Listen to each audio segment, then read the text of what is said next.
ანუ თავის დაკარგვა ნიშნავს, რომ სუბიექტი როგორც ასეთი იკარგება, ის არ არსებობს. ამიტომ არის რომ დიდი მიჯაჭვულობაც ხდება, რომ მე მის გარეშე ეს ჩემი სარკე ხდება, ესე დავარქვა და მის გარეშე, მისი პრიზმის გარეშე მე ჩემს თავს ვერ აღვიქვამ.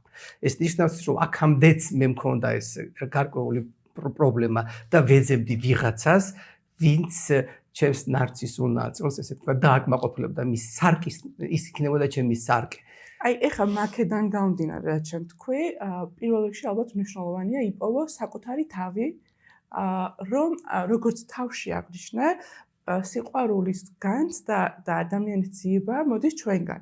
რაღაცებს ვეძებთ, რაც ან შეიძლება გვაკლია, ან ტრავმა, ან როგორც ვიცით სიყვარული, იმის მიხედვით ვეძებთ სხვა ადამიანსაც და სხვა ადამიანში ამ სიყვარულს და ინტუისებებს და ასე გვიყვარდება, ესე არ აღნიშნავს თუ სწორად გავიგე.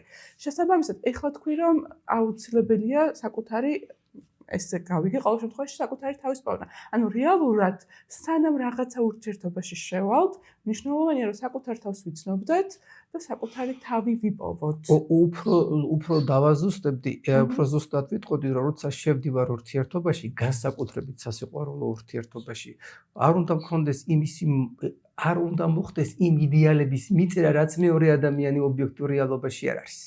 ანუ გულისხმობ იმას, რომ მე როცა ვაწერ რაღაცას, ჩემს მოლოდინეს, მე ის ადამიანი მიყვარს არა როგორც პიროვნება, არამედ როგორც ჩემი იდეალური ხატი, რომელიც წარმოქმნილი მაქვს ამ გრძნობაში.